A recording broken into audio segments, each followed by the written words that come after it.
Hi, I'm Scott Stoll. We're going to re-record a session that I did on tips and tricks for speakers because I wasn't too fond of the way that the video turned out. Well, that said, let's get on with it here. Now, let's start out with a basic introduction. I'm Scott, and, well, my title is human. Go figure, right? I do a lot of stuff you're not going to care about, really. But one thing that is relevant is that I've been making an idiot of myself in front of people since 1997. I'm really good at it. Definitely very good at it. So, the way this all came about is one day there was nothing in the universe. And we're going to fast forward a little bit to a different day when a friend of mine who was a really, really good speaker and presenter came to me and he said, I'm going to train you how to present. I can't tell you how happy I was. I mean, I had wanted to break into speaking and was having a little trouble with it. So the idea of having Bob pull me aside and actually take the time to teach me was just really exciting. Um, and he worked with me for about 2 years on this. And so yeah, it came out really well, at least as far as my audiences are concerned. And yeah, so this is very casual, as you can tell. I am not always very formal. In fact, I'm almost never very formal. But I think this relaxed style works a lot better, especially for this talk. But to each their own, and it depends on what your situation is, how professional you need to be in each setting. But hopefully some of these tips and tricks will work for everyone. So let's see, who's this for? Well, you showed up. It's you. Pretty easy, right? But really, it's for people who are just wanting to get better at speaking or nervous about getting into speaking. Yeah, people who have been speaking for a long time and are looking to pick up that one little tip. We'll go into that here in a little bit. So, what is the end goal here? Well, let's turn this into a quiz because everybody loves quizzes. So the goal here is it to help you learn from my mistakes, to give you some tips to make your talks better. Oh, now that's cold-blooded. Who would ever say something like that? Anyway, moving on. Now, when I was originally taught to do this, we called it presenting. In the software world, we call it speaking. Same thing. One thing to understand is there's not just one kind of speaking or presenting. There are many. We can start out with talks, workshops, code labs, and keynotes. And even within these, there are subsets. Okay, as an example, we've got talks. Well, in talks, you have the lightning talk. And a lightning talk, it's short. It's 15 minutes. 1-5. And you barely have time to introduce yourself because that eats up 4 to 5 minutes itself. And by the time you're done, you've barely had time to introduce yourself, to wrap up, give contact information so that people can catch up with you later. And you've had about 7 minutes to have the meat of the talk, what you actually want to say. It's just a little tease is really all it is. So you tell people things in a lightning talk, hoping that you can draw them to a larger talk or funnel them to a blog post.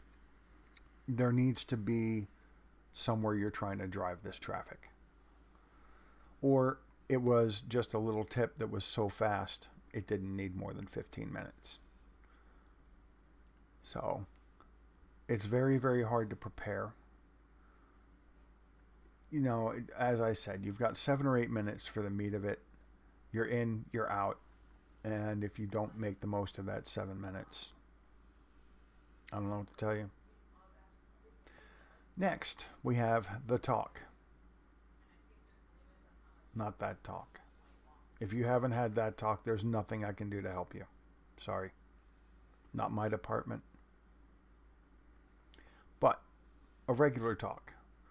Well, as I said, there are many classes of talks. You have the short conference talk, which is 30 to 40 minutes, 45-ish. Then you have the meetup or a big conference talk, which can be 90 minutes to 2 hours. So when you see a 1 hour speaking block, speakers are coming up at 1 o'clock, 2 o'clock, 3 o'clock. Those are 45-minute talks. Because number one, you have to plan for things to run over by 4 or 5 minutes for questions. And number two, you have to give the incoming speaker at least 10 minutes to get everything together. And at the same time, while they're trying to do that, the other speaker's trying to get out of the way. So it makes the exchange rather interesting. Now, when we go into a short talk, we're going to either go very shallow into a very broad area, or we're going to take a narrow subject and dive deep down into it. You can't do both. You don't have enough time to give a broad overview and then start digging down into something. And I'm not sure you would want to do that anyway, because by the time you keep someone in the seats that long, they're not going to be comfortable. And we will try to remember to go over that one here shortly. But as I mentioned, it is an in-depth informational session of some kind. The attendees expect to leave not only with a good understanding of what you told them, they expect all their questions to have been answered. All right. They're coming in to learn something at a full talk. So you need to teach them something.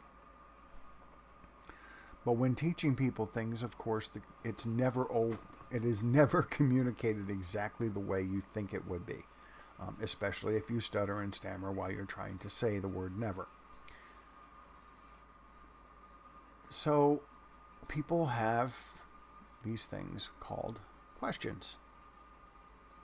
And there is a never-ending debate among speakers and presenters about do them during or do them after the talk. Each one has its pros and cons. So let's take a look at during for a moment. Questions are asked in the moment.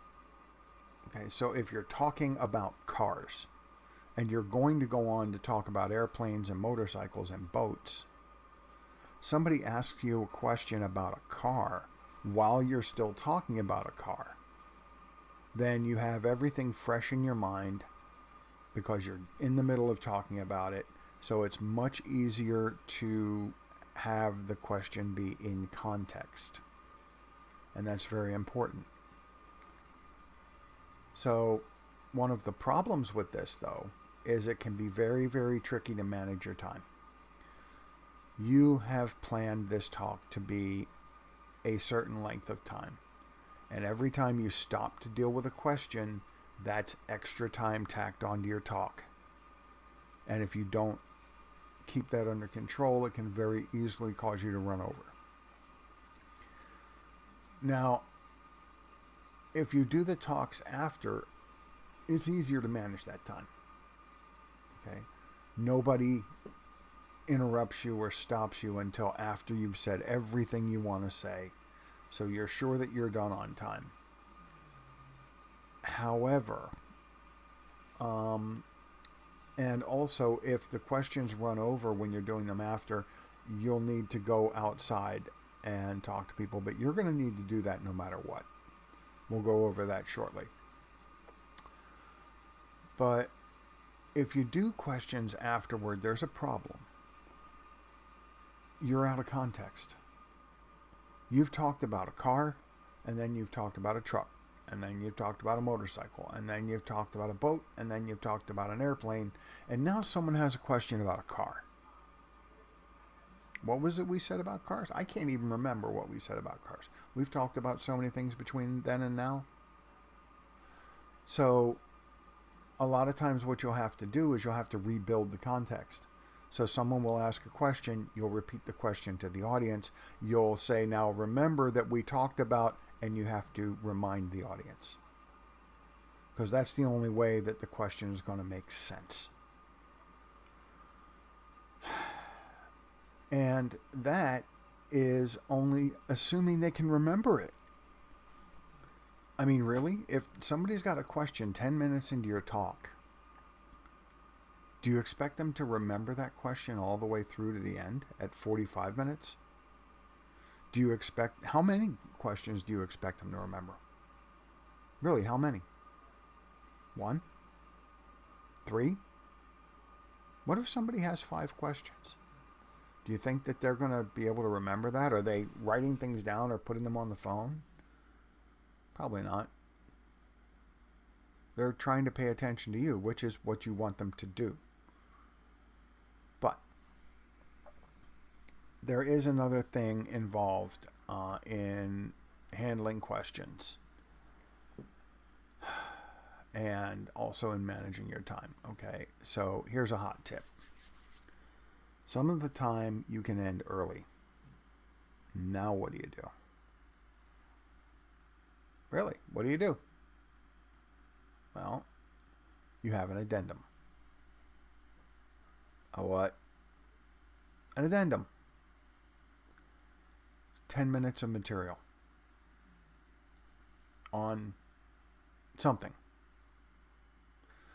Basically, well, I hope it's related to the topic you're talking about, but you need 10 extra minutes of material because sometimes you will be at the end of a talk and you'll ask, are there any questions? Okay, and all you hear are crickets. No one is speaking. Well, break glass. You need to have an emergency plan. Ending early is not exactly an emergency, but it's not a good thing either. So you have a little bit more material that you can tell people to fill that little bit of extra time before you get out of there. So this takes us to a different topic. That is handling questions after the talk. Let's face it, people are shy. A lot of people don't want to raise their hand in a crowd, and they don't want to be asking questions in front of 20, 30, 50, 100, 250 people. They don't. So what do? They try to catch you later. That's what they do. And you need to make sure that you're catchable. You need to intentionally walk out of that room and see who is vulturing because they want to talk to you. So you walk out of the room, you step over to the side, and people will start coming up. And the thing is, since these people are shy, the most shy ones are going to stand off to the side.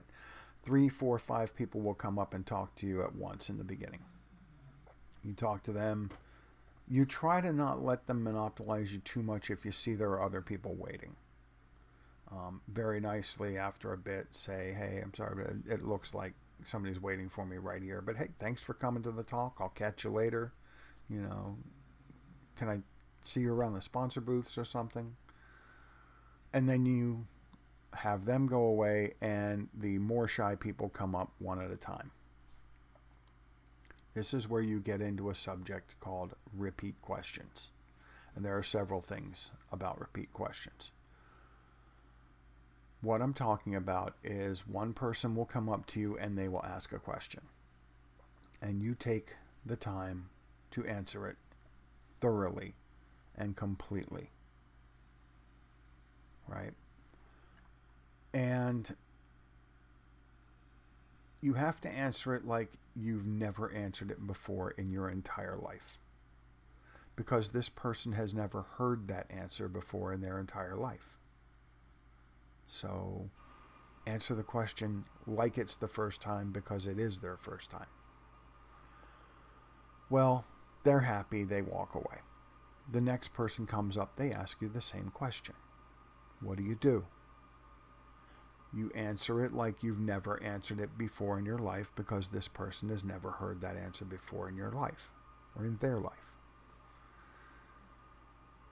Another thing too, when you misspeak with a word, just correct it and move on. People will forget you made the mistake in 2 minutes. Maybe not even, maybe 2 seconds. What was that word I had trouble with a second ago? Right, exactly. So anyway, the next person comes up and they ask you the same question. You answer it thoroughly and completely because it's their first time. The next person comes up to you and asks you the same question. Really? This is where we get the idea of repeat questions.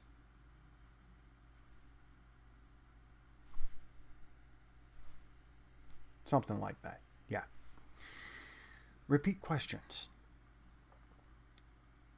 One of the things that Bob taught me, really did teach me, is that we have to remember as speakers, it is not the same idiot coming up to you for the 500th time with the same stupid question. It is the 500th intelligent person coming up to you asking that question for their very first time. I don't care how many times you've answered it, you don't count. This talk isn't for you, it's for the audience. It's for the people who attended. If they have questions, you answer them. That's the job. If you can't handle being asked the same questions over and over again, get out of speaking. Really. Because also you will be wandering around the event all day long and people will pull you aside to ask you about something. And a lot of people have the same ideas or very similar ideas. So they'll be asking you similar questions. Answer them. Talk to them. Don't roll your eyes and say, oh man, not again. No, this isn't about you. So keep that in mind. When you do get repeat questions, though, there can be another problem. And that is that there's something wrong with your talk. Because if you keep being asked the same question, then you've either got a hole in your background information or you're not communicating something. If one person has a question, that means 10 people had it. And that's if one person is willing to come up and talk to you. If 2 people came up and talked to you, if 3 people came up and talked to you with the same question, it's a pretty good bet nobody in the audience understood what in the world you were trying to say there. Nobody. Does it happen? Oh yeah, it happens. I had this one talk where 5 people came up to me in a row asking the same question, and I had to remember the Bobism of it's not the same idiot asking me that question 5 times. So I'm answering it for the 5th time, starting to get really worried. I'm like, what did I mess up here that all these people are missing the same pieces of information? Okay. Now, there's another possibility, though. Maybe you want them to ask that question every time. Well, do you?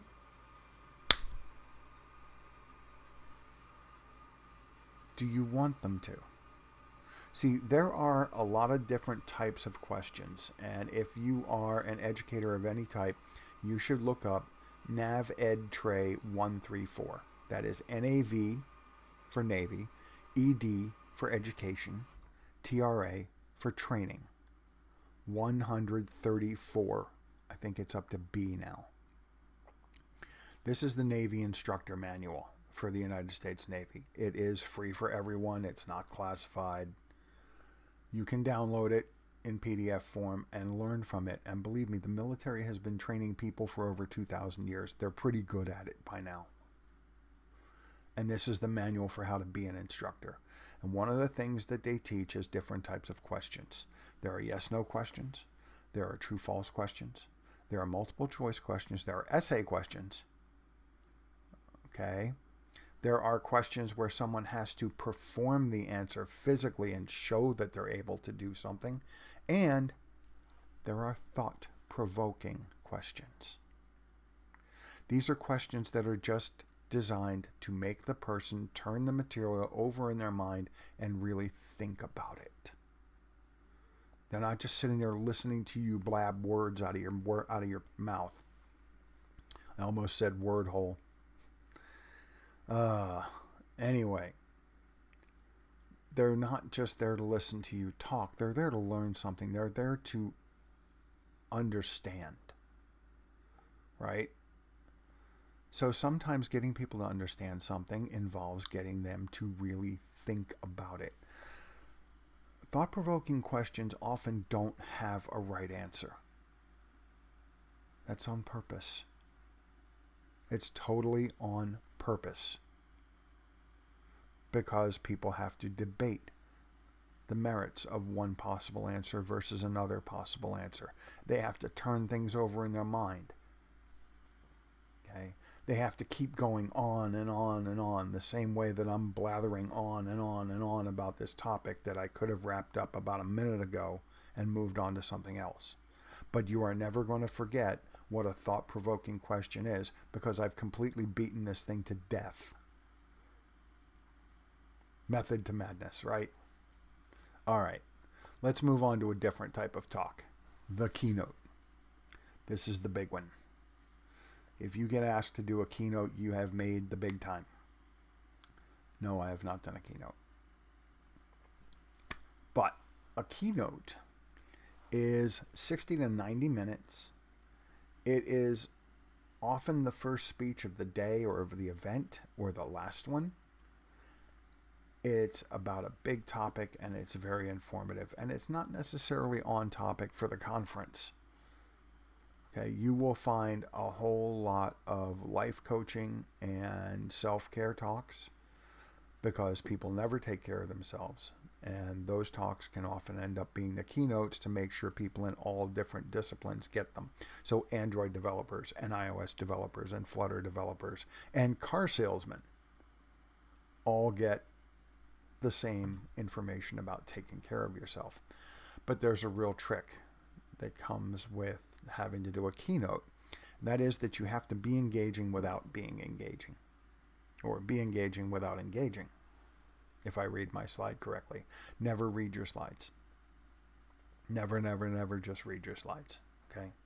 The slides are not for you. I'm sorry. The slides are not for the audience. Do not read them to the audience. The slides are for you. They are there to remind you of what you need to say.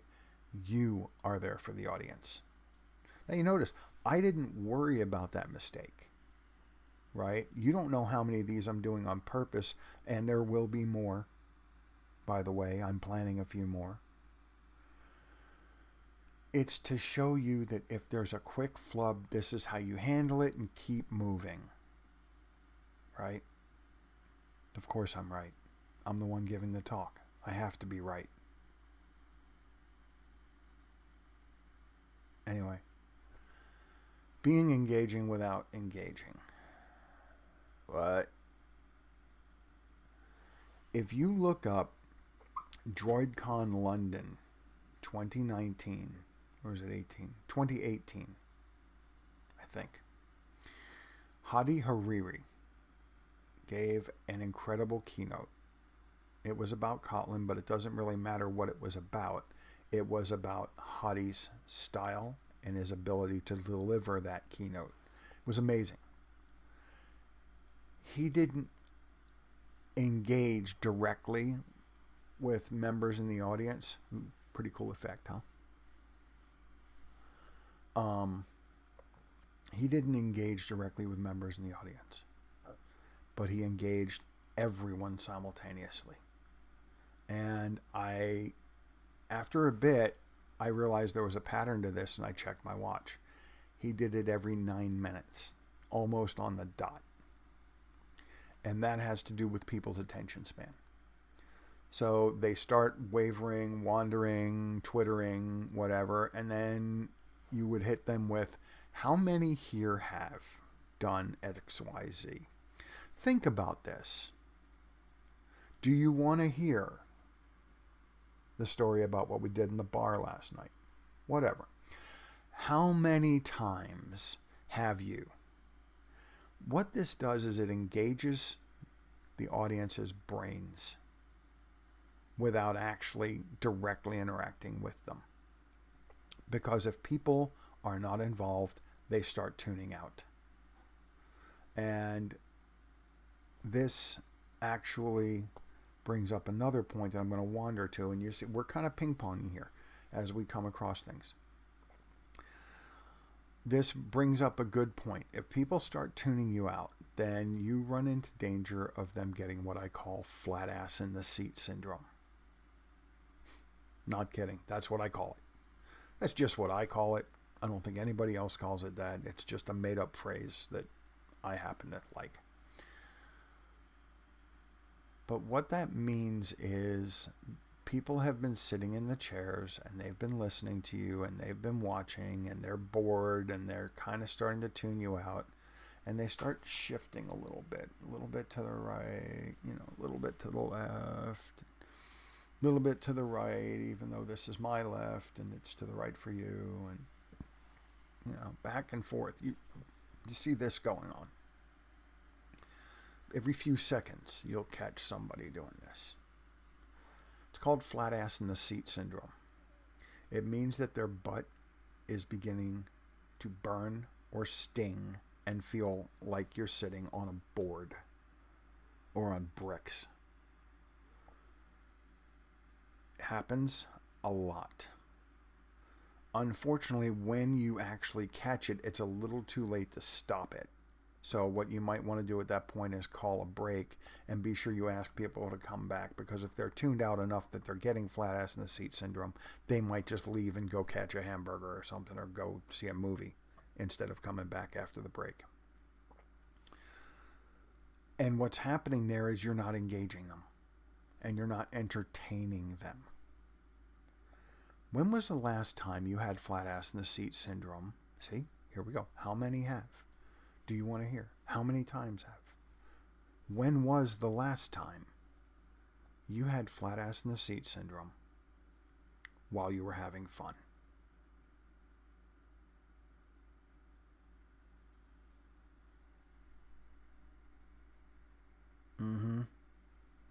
You're having fun and your butt is painfully flat in the seat at the same time.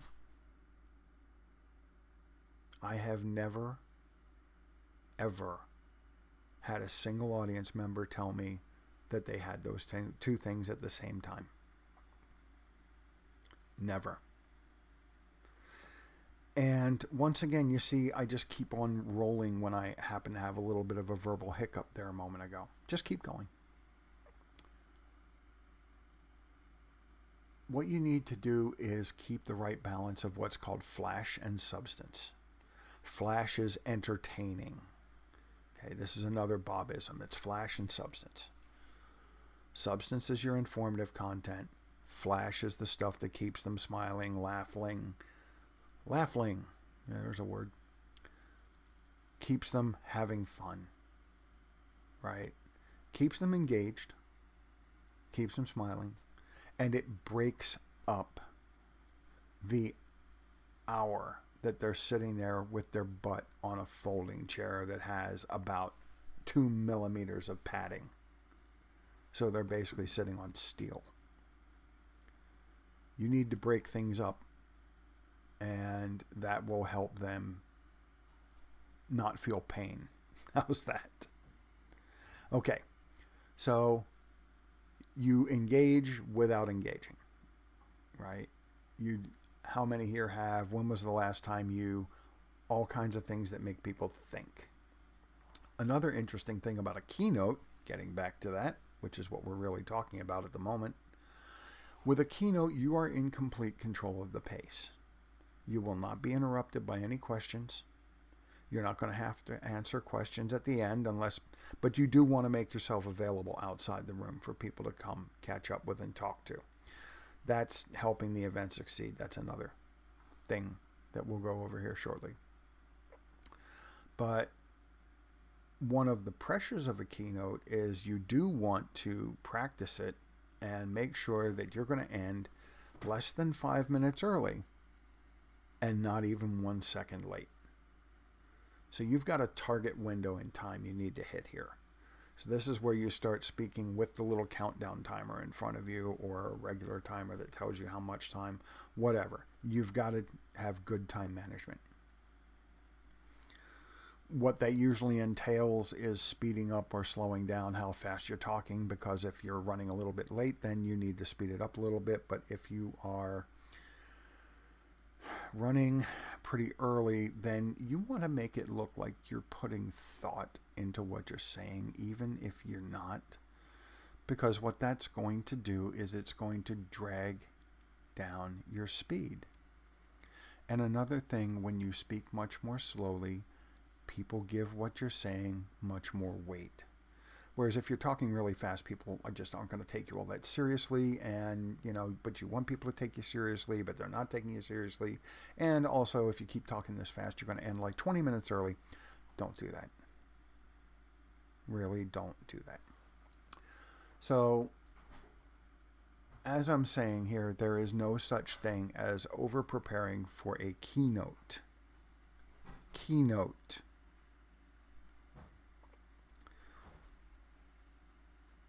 There is such a thing as over-preparing for a talk. The worst talk I ever did. The biggest bomb. And a bomb will happen to you at some point. Don't think you're going to get through speaking without having a bad day.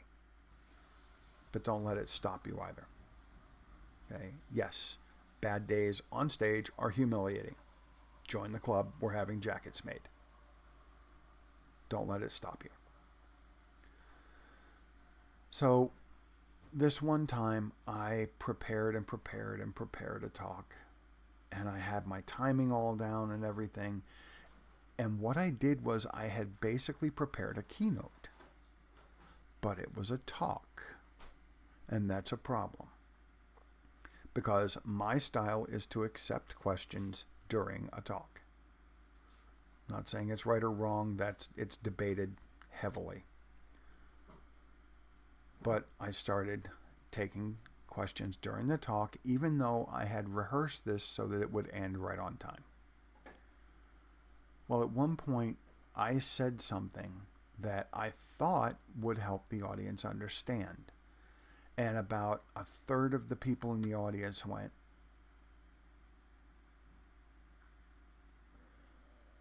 I knew right then I was in big, big trouble.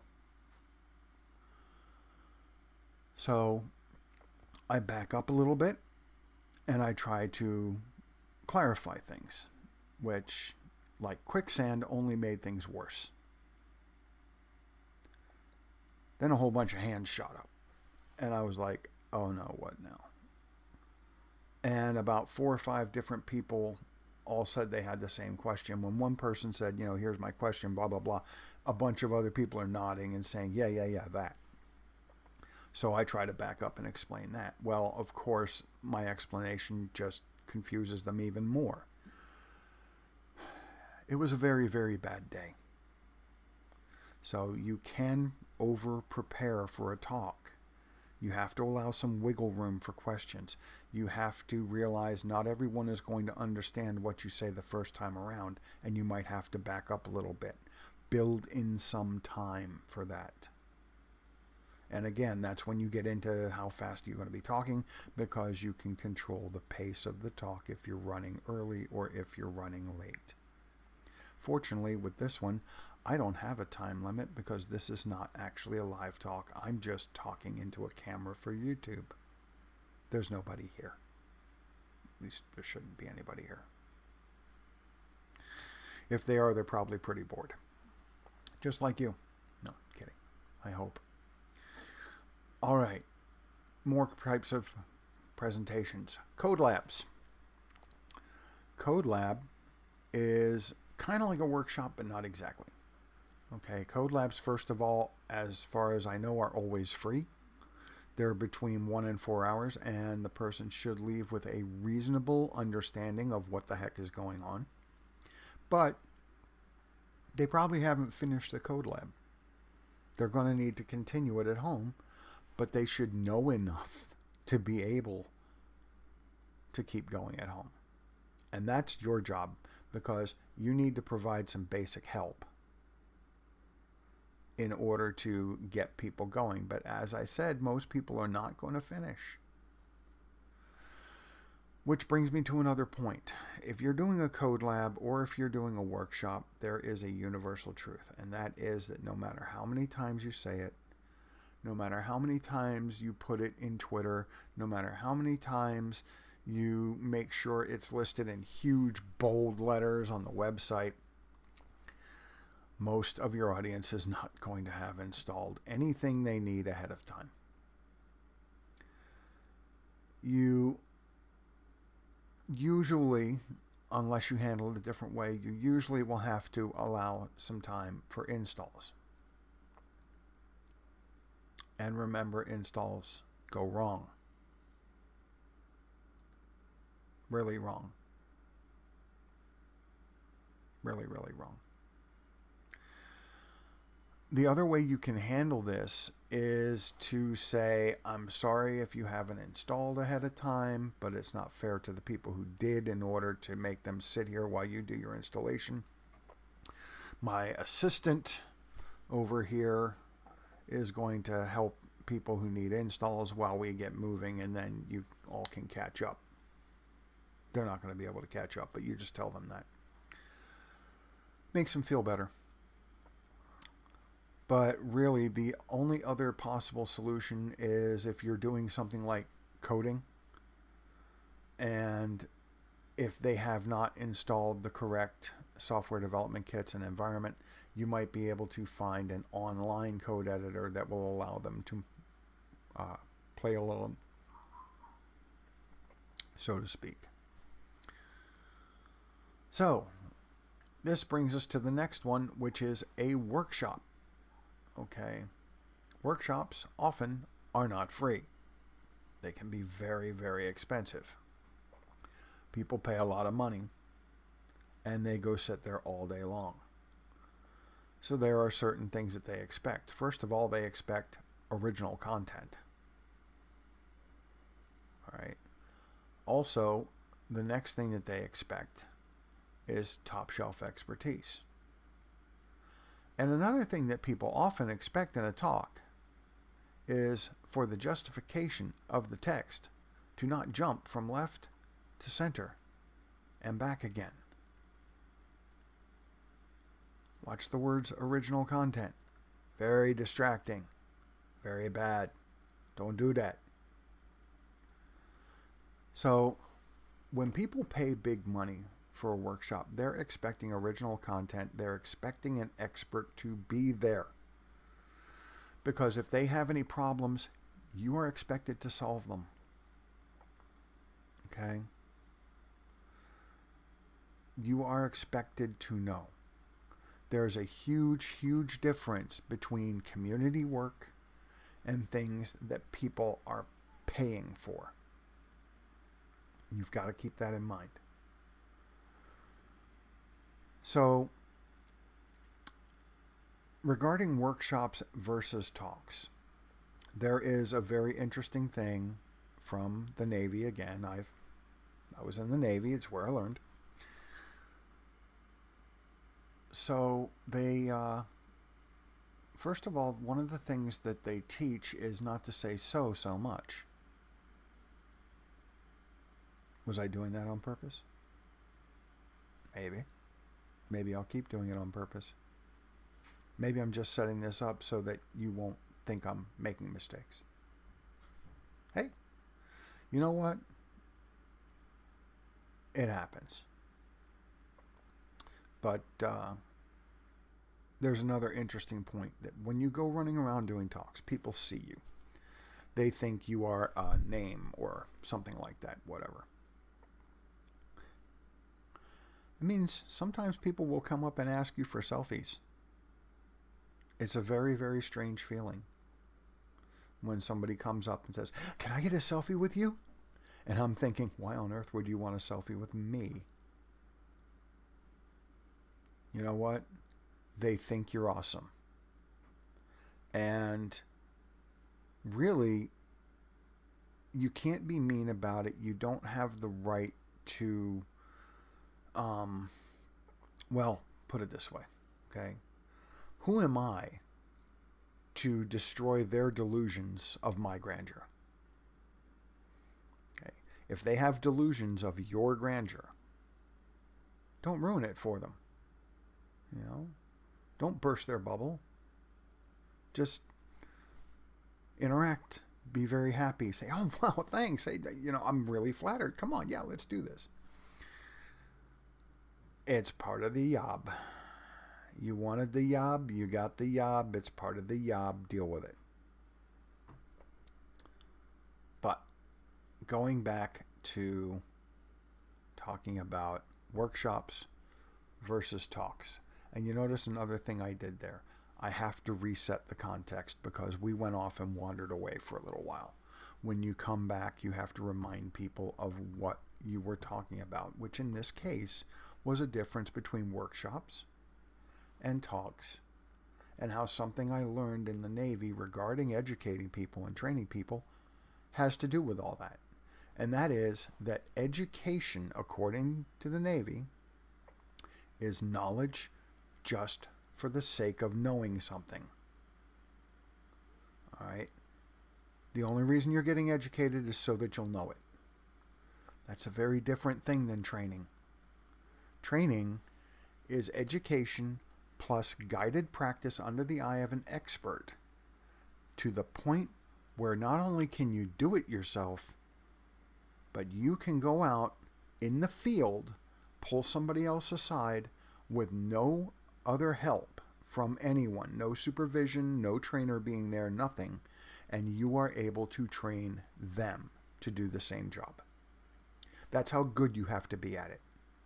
You have to be good enough that you can go teach somebody else. If you have any skills at teaching, which teaching is its own skill set. Very different thing. Subject matter experts usually are not, well, let me put it this way, okay? Subject matter experts make really, really bad teachers. Okay? They're terrible. So what ends up happening is they get sent to Navy instructor school to become instructors. And if they can't pass the school to become an instructor, then they go back out and just do their regular job instead of going to school and teaching people. That said, something else we want to go over right now is, let me think here for a moment. How do I want to approach this? First of all, I want to approach it by not filling a bunch of empty time with, well, me, No. I'm telling you that I'm taking a moment to think. I can do that. You can't speak. I'm not giving you permission. Cool, right? All right. Too many times people memorize their talk. Okay, and that's bad. That's very, very bad. You remember I said that The slides are not for the audience. The slides are to remind you of what to tell the audience. Well, in this case, we have know your subject, not your lines. Because if you memorize your lines and then you get a question about the subject that you don't understand, you don't look like much of an expert if you can't handle beginner questions just because you memorized the words on your sheet. Know your subject. Then put some bullet points on slides that remind you of what to talk about. Keeping it loose. That's what that means. You are not boxed in with a big structure. Okay, you just got a few bullet points, and this also allows you to manage your time better, because you know whether or not you can spend more time on these bullet points because you're looking at your present your speaker notes, which you're using your speaker notes, right? You use your speaker notes, and on just about every slide, it tells you how long into the talk you should be at that point. Okay. In fact, here's a neat trick. Do not put a time for when you should be on that slide speaker notes. What you put is the time you should be transitioning to the next slide on your notes. And then you look at it and you realize, I've got about 45 seconds before I need to move on. So you know how long you can take on these bullet points. If you're running behind and it's tight, gloss over them, move to the next slide. If you've got lots of time, then go in depth. Wing it. And why can you wing it? Because you know your subject and you can keep babbling about it, filling time until you reach that point when you're supposed to be moving on to the next slide. And also, if you know your subject, you can take difficult things in stride. You can take those weird questions that memorizing a talk would never have helped you with. Okay, because you know what you're doing. You know your subject. So let's move on to something completely different, but near and dear to everyone's heart, which is stage fright. Stage fright. The oldest advice I ever heard of for this, excuse me, something about talking nonstop that makes the throat dry. Go figure. The oldest advice that I heard for dealing with stage fright was to picture people in their underwear. I'm not sure why that ever became a thing. I wish it would stop being a thing. Because you should never picture people in their underwear. And it's for a very simple reason, and that is that nausea never solved anything. Have you taken a good look at your audiences? Do you really want to see these people in their underwear? Seriously? I mean, unless you're at a modeling convention, probably not. So, I have a completely different way of looking at it. There are multiple ways of handling stage fright. But to me, I always remember that I like to help people one-on-one. I like to sit down with someone and help them to understand something they're having trouble with. And doing that is something a lot of us enjoy, and we're not intimidated by it. Well, if you have an audience of people in front of you, it's not that there's one you and many of them. No, this is a one-to-one relationship. You in front of an audience is a one-to-one relationship. Now let's take that grammar apart. There is one you. That is singular. And there is only one audience. Again, singular. Which means there's only one you. There's only one audience. This is still a one-to-one conversation. It's just that you're being efficient. And that is the super secret squirrel super secret.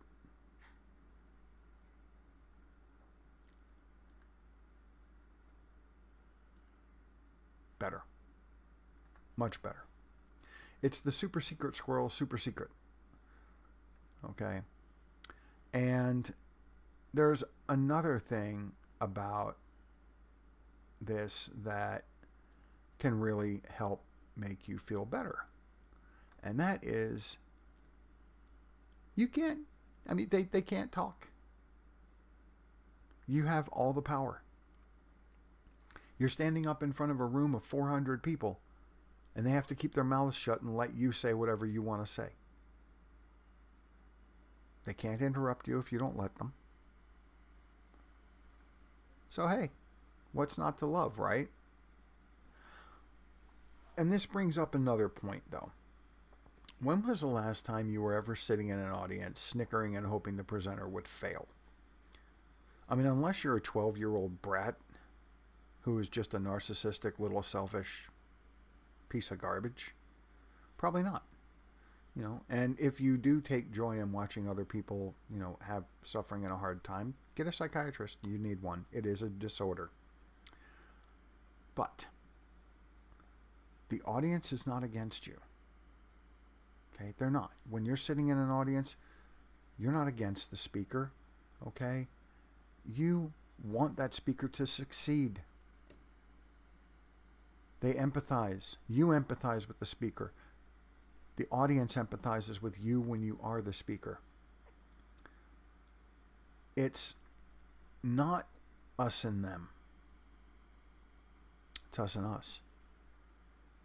And that's another way to build empathy. This is why you see a lot of speakers stepping off the stage and walking out among the crowd. A really interesting thing to do with that is you walk out among the crowd, you sit down in a seat, and you face the same direction they do. You can talk to the person next to you, talk to the person across the aisle, using the microphone. But the idea is that it builds a sense that we're all together, we're all one unit, and we're all facing the same direction. Because you facing them and them facing you can create an us and them. It's not us and them, it's us and us. Moving on to something everyone in the software world knows, imposter syndrome. This is where it can get really cute. Now, with imposter syndrome, you don't have to be the greatest. They don't think you're the greatest. They didn't pay $3,000 US for a ticket. They know you're not the greatest. However, they're hoping you can tell them something they don't know. And if you're the one standing up there giving a talk, and they showed up to the talk trying to learn from it, well, you know your subject, not your lines. And they don't know the subject, that's why they're there. So what that means is they can learn from you. You don't have to be the world's greatest expert. You just have to be someone that they can learn a little something from. Okay? So, really, you're doing what you like to do. You're helping people. You're helping them learn. And, okay, so you're standing in front of a whole bunch of people. You're just being efficient. You are. Instead of taking 10 minutes to teach one person and 10 minutes to answer this question for another person and 10 minutes for another one, you're doing all three at once in 10 minutes. Now you got 20 minutes to go, do whatever you want. It's efficiency. It's a good thing. Moving on to another small tip that you need to keep in mind is expert. What is the definition of an expert?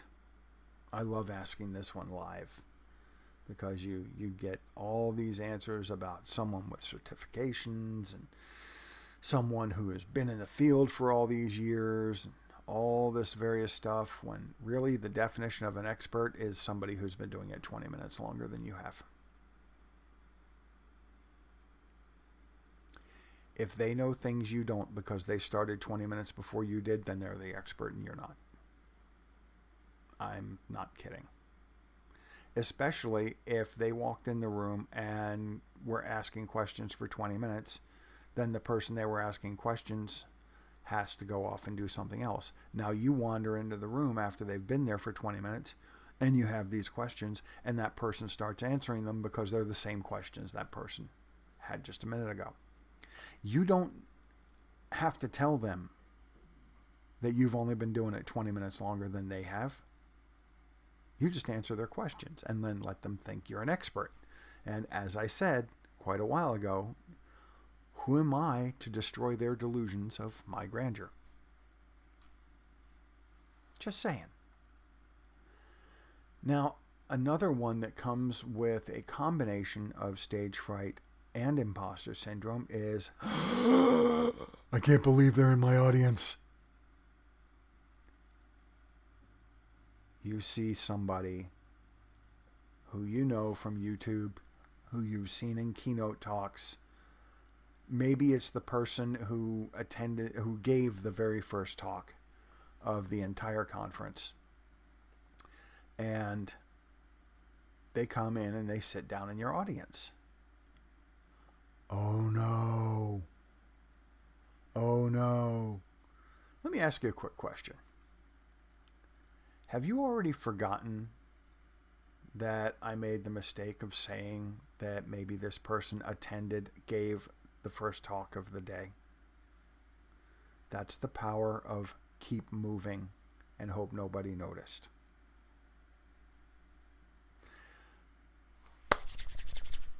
Telling you, these tips are things you can actually use. That's why we're here. But, oh my God, so-and-so is here. Well, guess what? Supposed big names go to talks too. How do you think they got where they are? They learned from other people. People like you. Okay? And one thing I would like to really beat into your brain with a hammer. There was one there a minute ago. With a hammer is that these people are not expecting you to wow them. They know they've been doing this longer than you have. That's not what they're there for. I always tell people to go to the same talk 5 times from 5 different presenters. The reason for this is, especially with 101s, you go to 5 different 101s from 5 different presenters because everybody sees things a little differently. Everyone explains things a little differently. Everyone talks about different points. Maybe there are points I'm not even touching on that you could get in someone else's talk. Maybe I explained things in a way that didn't quite hit and you didn't quite get. And you go to another talk and you don't get it there. And you go to another talk and you don't get it there. And you go to the 4th talk and they phrase it in a way that now you get it. And now you realize, oh, that's what they were talking about. How many times have you heard that phrase? Oh, that's what blah, blah, blah meant. Right? It's like engaging without actually engaging because I can't see you. I can't touch you. I can't come walk out in the audience and sit in your lap. Right? So I say, how many times have you heard people say, oh, that's what that meant? When you reach a certain level, you are able to get less and less out of other people's talks, but you still can pick up tips. And those tips are extremely valuable. It's like in car racing. You get 98% of your performance improvements with 40% of your money. But you have to spend the other 60% of your money to try to get that last 2%. That's time. and knowledge when it comes to speaking. You spend you spend 40% of your time learning 80% of a subject, or even 90%. But to catch those little bits that you're missing, you have to go to talk after talk after talk after talk and pick them up like crumbs on the kitchen floor, because you're not going to get them all in one place. You're just not. So when that big famous person comes into your audience, they're not expecting you to wow them. They're just hoping to find a tiny nugget of information. They're looking for a crumb. If they get one crumb, they're going to be happy. They're going to be glad they went to your talk, because you taught them one little thing that they didn't know. All right. Moving on to speaker notes. You need to use your speaker notes. Why do you need to use them? Because they're a tool, so you need to use them like one. By the way, I just found something. Let's beat this into you. Told you it was there. Don't ask. You don't want to know. All right, when it comes to using speaker notes like a tool, we have two main tips. For one, they can be used, as I said before, to track your time. Okay, again, we do not put when we start a slide, we put when we need to get off that slide. If we come onto a slide and find out the time that we are supposed to be on it has already passed, that doesn't help. There's an old saying, your help isn't helping. Okay, if you put the time when you're supposed to start a slide, that's not going to help you. You need to put when you're going to get off that slide. Another neat trick is to use them like a teleprompter. Now, it is a teleprompter that's one step ahead. And what that means is the speaker notes don't tell you what to say on that slide. That's the mistake that people make. The speaker notes are nothing but a few bullet points that tell you what's coming up on the next slide, which is a few bullet points. So it could be just a copy of your very next slide, which is what I'm checking each time now. But what this does is it tells you what you're going to say next before you press the button, because I'm looking at a slide here in my preview that says, or an actual teleprompter. Okay, which is right there. The trick to using it like a teleprompter, first of all, is you have to turn off your slide transitions.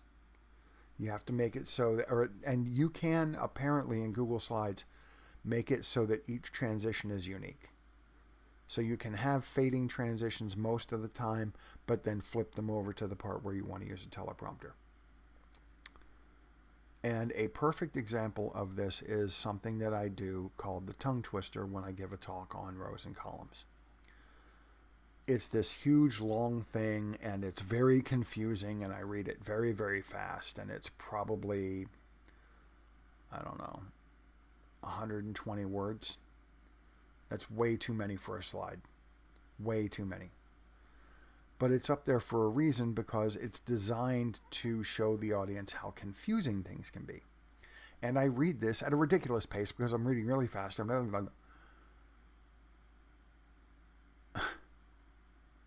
There's no way I'm going to sit there and read that off the slide. So what I do is I have 10 different slides that show that same slide, but it's 10 copies. And in the speaker notes, I've got like 2 sentences. And I'm reading those 2 sentences at the time. So I'm reading the 2 sentences and I flip the slide. And that tells me what the 3rd sentence is, and then I change the slide again while I say the 4th sentence, because it's got the line from the 5th sentence. I'm changing this over and over and over, and the audience doesn't see anything change. Every pixel on the screen remains exactly the same as it was, because the 2 slides are identical and there's no transition between them. So you're just sitting there banging it out. I have slide decks that are 180 slides. Now, they're probably only 80 unique slides, and 100 of them are copy slides with different notes that I can say, like a teleprompter. Give it a shot, play around with it, and make sure that everything is lined up properly so that when you flip the slides, it doesn't show anything changing, but your speaker notes are constantly changing. It's a great way to use it like a teleprompter. Next, mistake handling. We've already gone over some of that. Yeah. Okay, you screwed up. T-shirts. Now, this is if you make a big mistake. This isn't a small word flub. This is you put out a factual error that someone caught you at. You said thing X, somebody in the audience went, and they pointed out, well, but I thought it was thing Y. Oh, crap. I'm so sorry. I was thinking about this other thing. You're absolutely right. Forget what I said about everybody. Forget what I said about X. That is not correct. This person is absolutely correct. Thank you very much for pointing that out. I need more coffee. No, I really do need more coffee. I'll be back.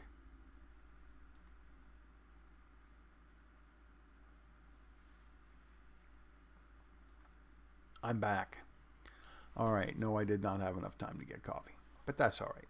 So the first thing you do, as I said, is apologize. All right. The next one is, how did you find out you made a mistake? All right. I have a teleprompter going right now. Their question, did it reveal an error on your part? I just clicked the teleprompter. Did you hear that? I click back. I click forward. I click back. I click forward. Okay. Is it someone in the audience that corrected you? Is the mistake in a written handout? Make and share new Google Docs links. Post the corrected answer after the talk, right? So now we've got 3 different slides. We've got one slide says first, second slide with second, third slide with second. Fourth slide is third. Remember, fourth is third. This week was next week, last week. That makes last week this week. Or it makes this week last week. No, it makes this week next week. Was it a written handout? Didn't we already say that? Yes, we did. We said if it was a written handout, we post changes to Google Docs and give them a link. All right. Next, where is the other possible place, or another possible place you can have a big screw up? Live coding. Live coding is its own animal. I could do an entire talk on live coding. First things first. If you're using IntelliJ, I would use live templates. If you're using VS Code, I would use snippets. Do not try to type out your code by hand during the talk. This is a mistake. What you want to have is something like row and column talk 2. Click. Big hunk of code. Then what you can do when you want to move on to the next thing is you highlight all of that, you hit delete, you type row and column talk 3. Click. All your code for the third point or the third step is right there. You don't mess this up that way. You've run it ahead of time. You've made sure it works, And then, of course, like a good developer, just before you go on stage, you update the SDK because you didn't realize there were a lot of breaking changes and your code dies anyway. This is live coding. Okay, so make sure you burn incense, sacrifice a chicken, do something. Okay, don't sacrifice any virgins. You'll probably get one out of your audience. I don't know. But you don't want to do that. So the next thing, if the live code gods have abandoned you, one question is this a partner presentation? During Flutter Live in London, when they first announced Flutter 1.0, Matt Sullivan and Emily Fortuna were on stage doing a reveal and doing a live coding. The code went sideways. Matt put on a master class of how to handle this situation. Emily was frantically fixing this code. Matt was distracting the audience, keeping them talking about different things, keeping them thinking about different things, moving off to the side so that people wouldn't be looking in a direction that Emily was right in their line of sight. He moved way off to one side so that you're looking at him and you're not looking at her over here. This is how partner presentations work. You work as a team. And when things go wrong, you handle them together as a team. One person works as fast as they can to fix it, while the other person distracts the audience and keeps them engaged, entertained. After a certain point, you can look over at the other person and say, "Are you close to being done yet? I'm running out of BS to tell these people." And that'll get a laugh out of the audience, but you have to be careful because that can put a lot more pressure on your partner, and you might not want to do that. No. Now, bouncing back to having experienced people in your audience, there is an idea called feeder questions. Now, this is just something a few of us call it. Again, there are no official terms for any of these things that I know of. It's just phrases we use when we talk to each other.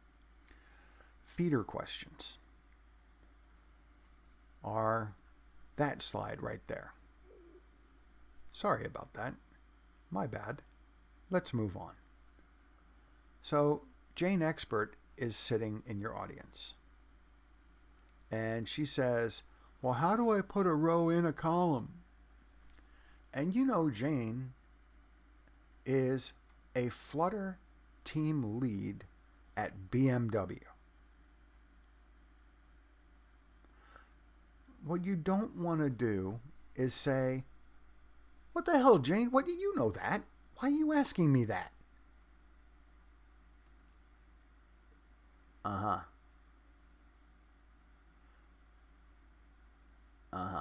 Somebody's throwing you a rope.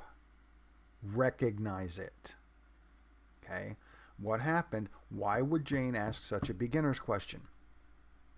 Okay? Because Jane knows all about this stuff.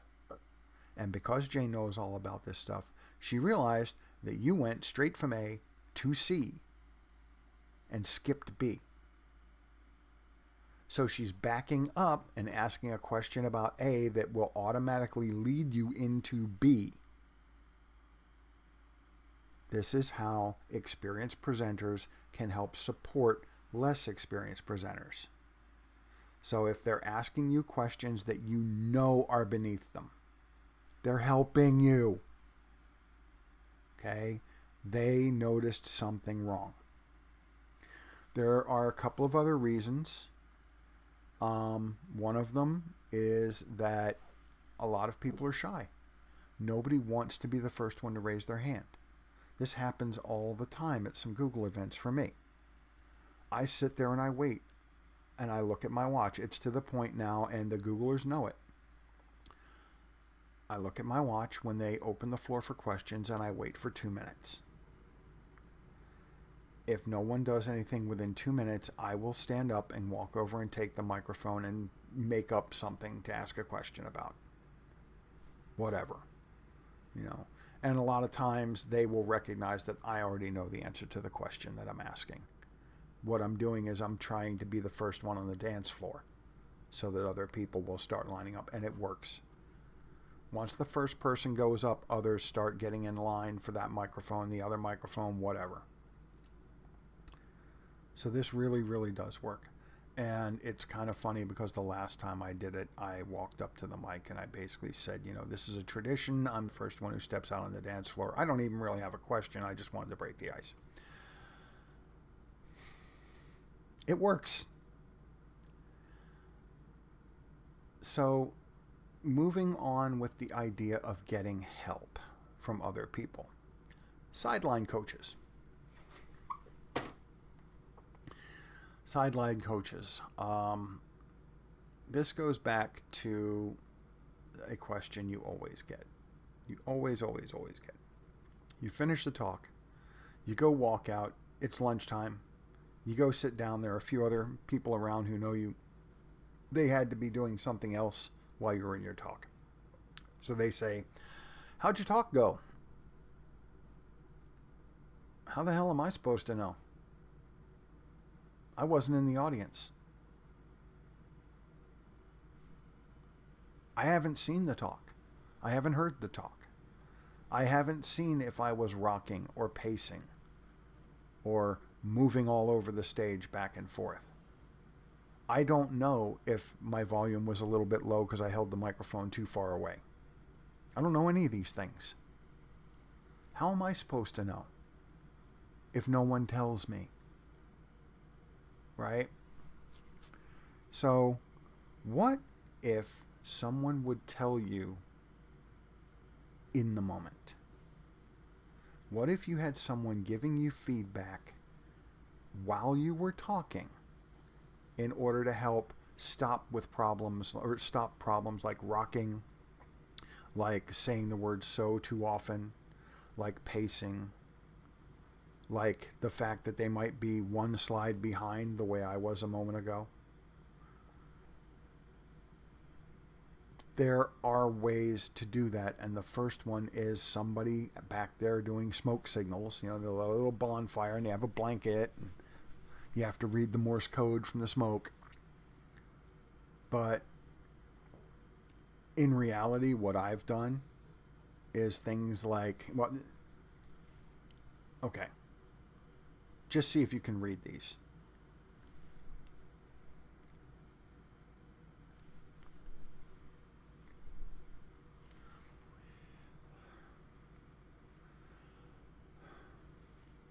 Okay, slow down. Don't rock. Breathe. Relax. You're too tight. Okay? Stop pacing. Little things like that. And the person stands up on the back wall so that everybody else is facing you and not them. I have done this in talks as high level as the what in the world was it? The global GDG. So it was all people from all over the world in a talk for Google developer groups. It was a talk given by a friend of mine named Yuri Camacho, and the talk was called GDG to GDE, which is Google Developer Group to Google Developer Expert.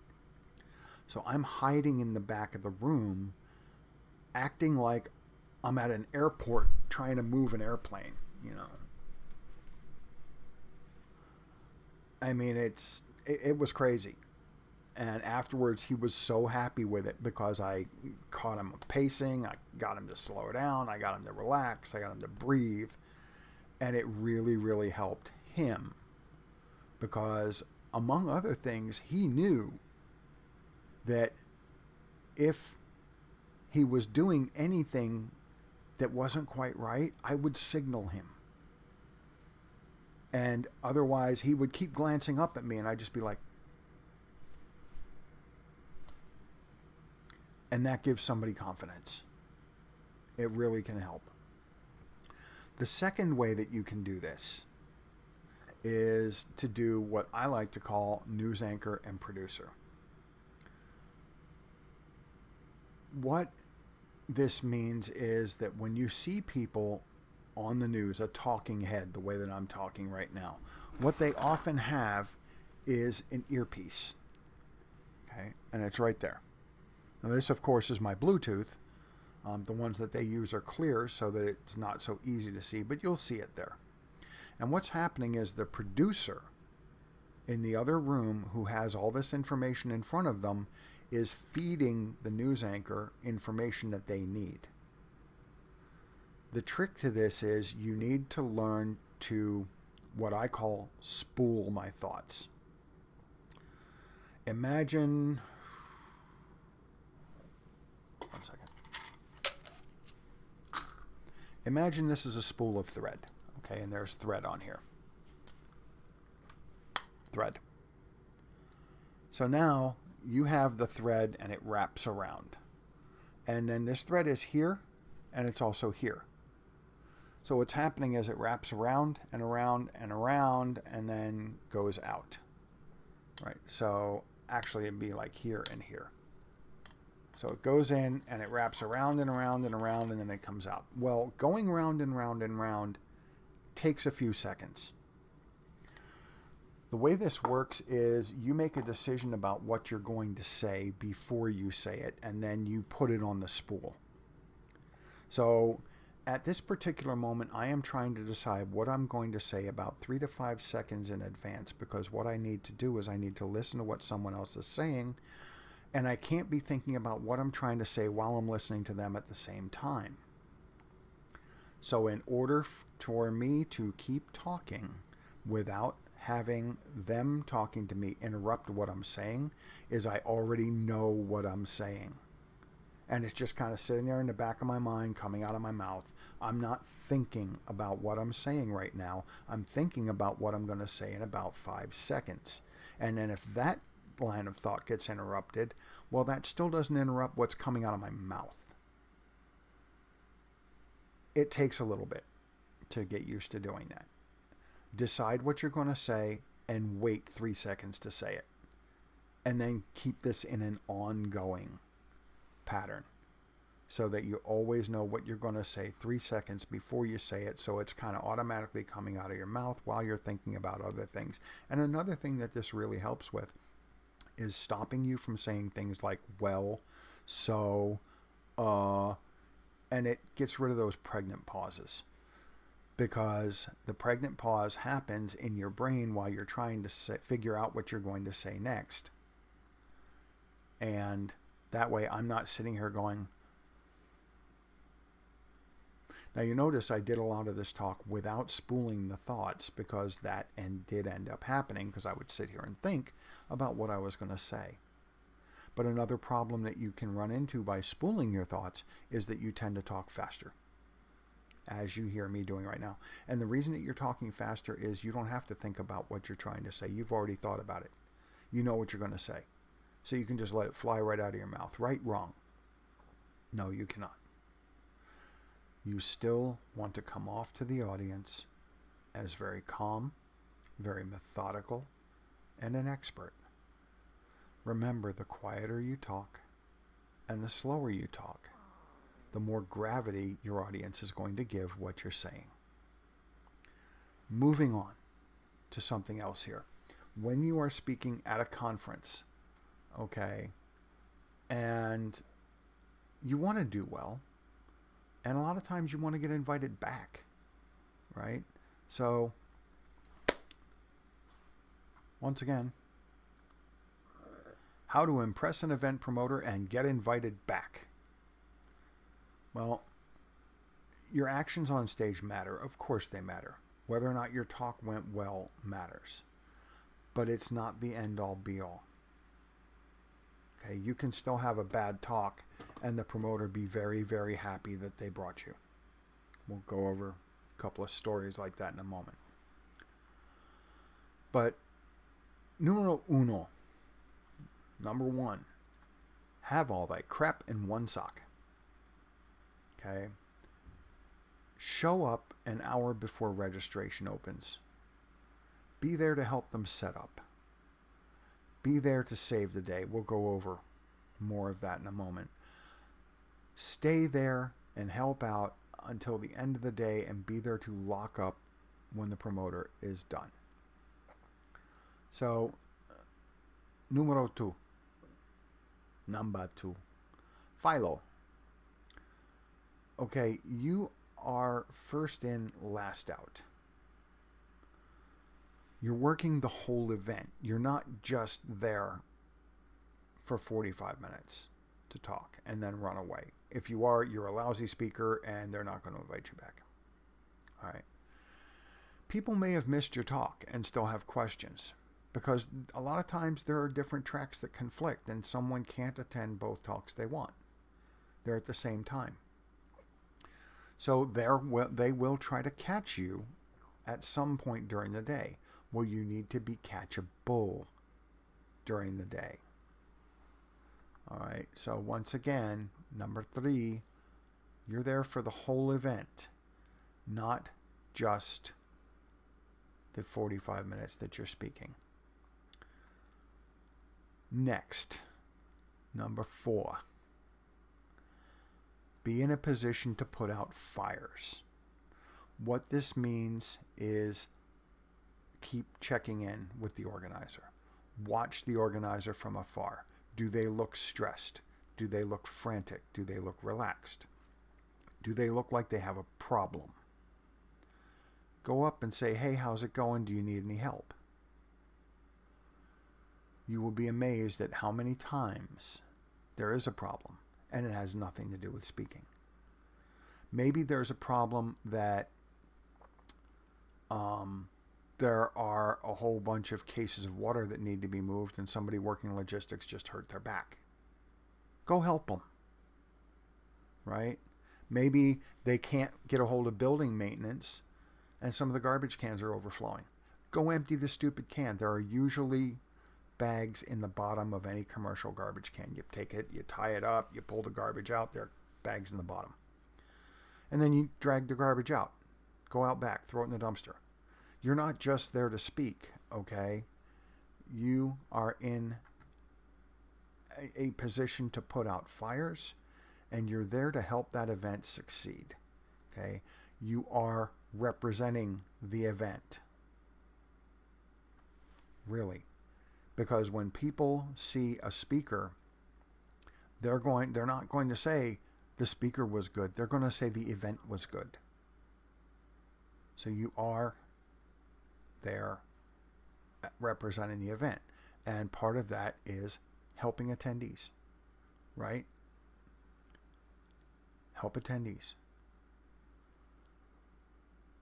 They have questions about your talk. Fine. They have questions about where's the bathroom. Help them. They don't understand something with a sponsor's booth and it looks like they're embarrassed about asking. Say, oh, hey, come on up. And you ask the question of the sponsor for them. Do whatever you need to do in order to help people be happy and make that event a success. All right. Sept. Ask me anything. Be available. Okay. Be available, be available, be available. Answer questions about your talk. Answer questions about other people's talks if you can. Answer questions about where the coffee is. I don't care what they're asking. You answer it. That's the job. All right. Also, regarding answering questions, when you are done with your talk, you need to go linger out in front of the door of the room for at least 5 minutes. At least 5 minutes. If not, quite a bit more. So, that covers quite a bit. However,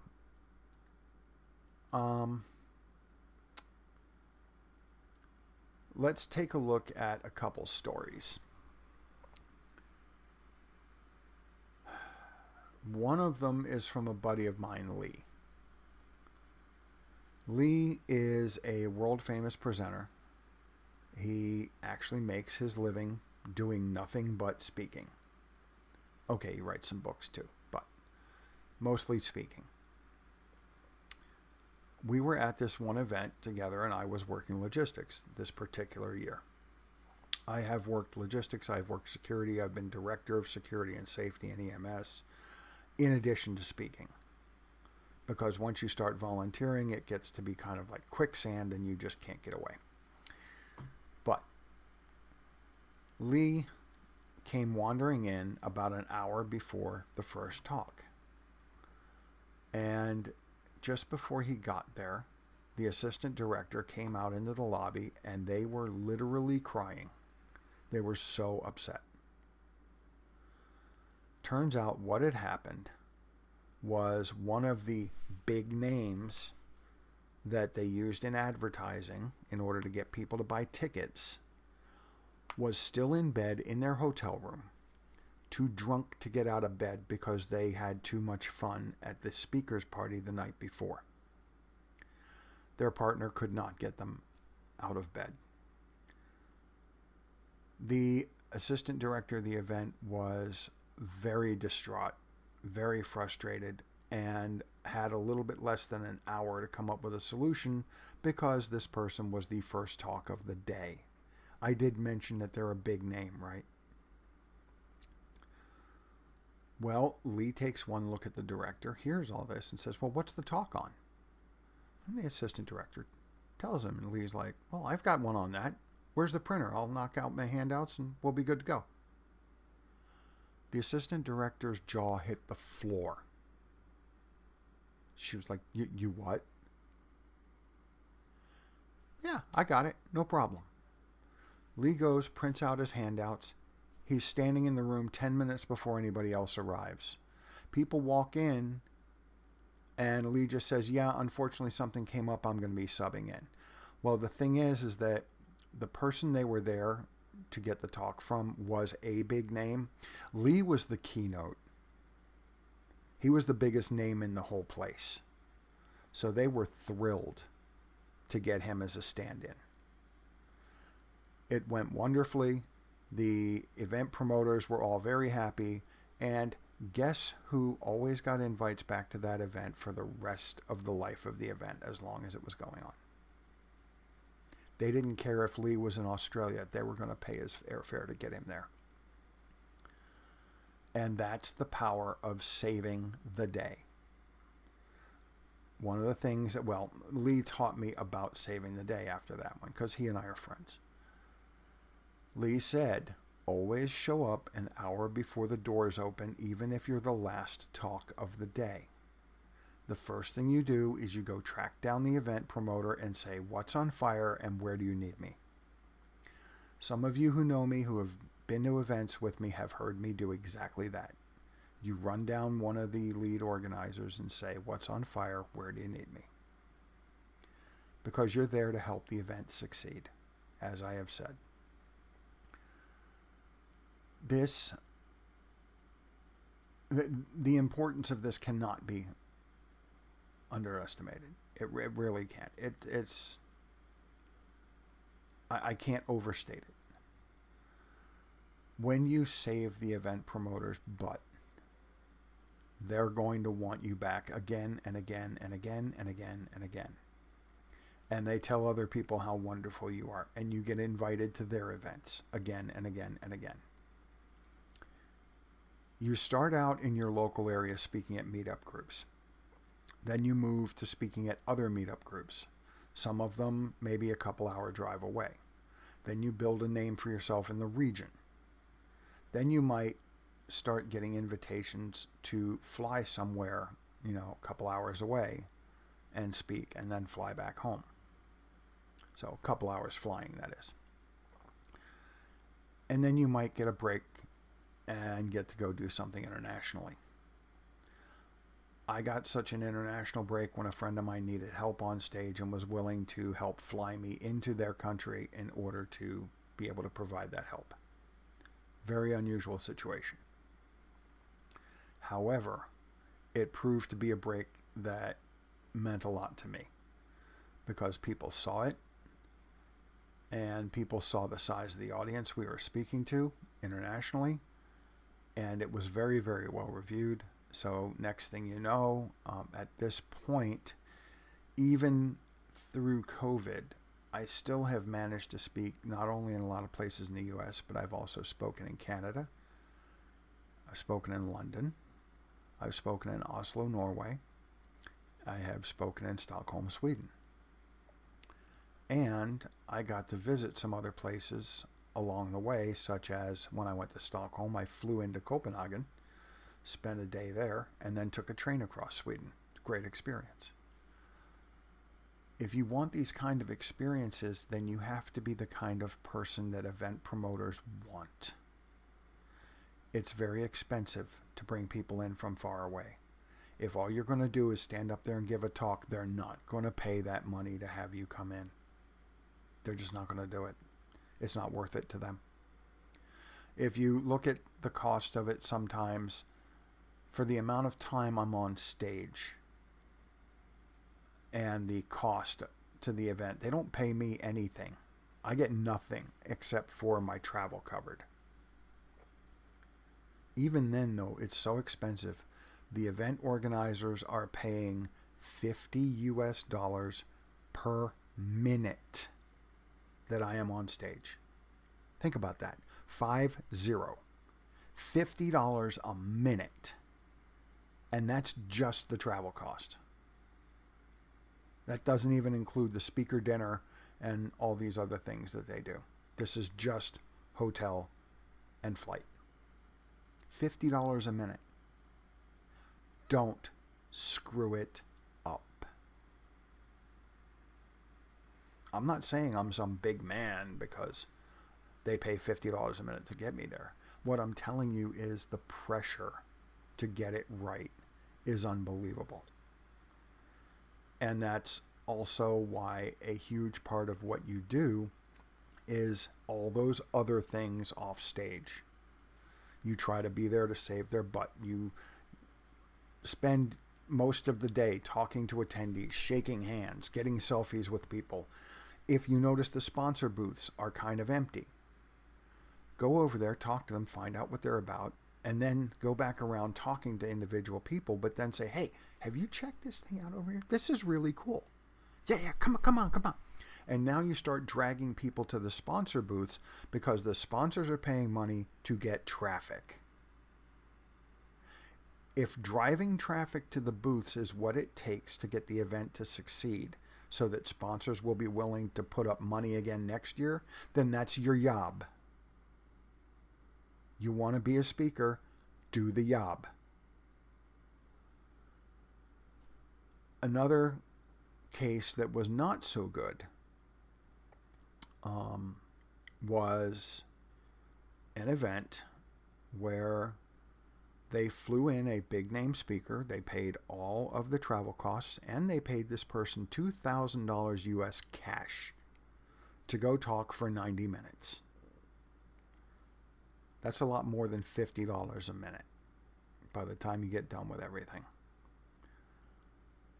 This person goes in there, they give their talk, they come out, and they say, oh, it was terrible. The audience was flat. It was just a crappy audience.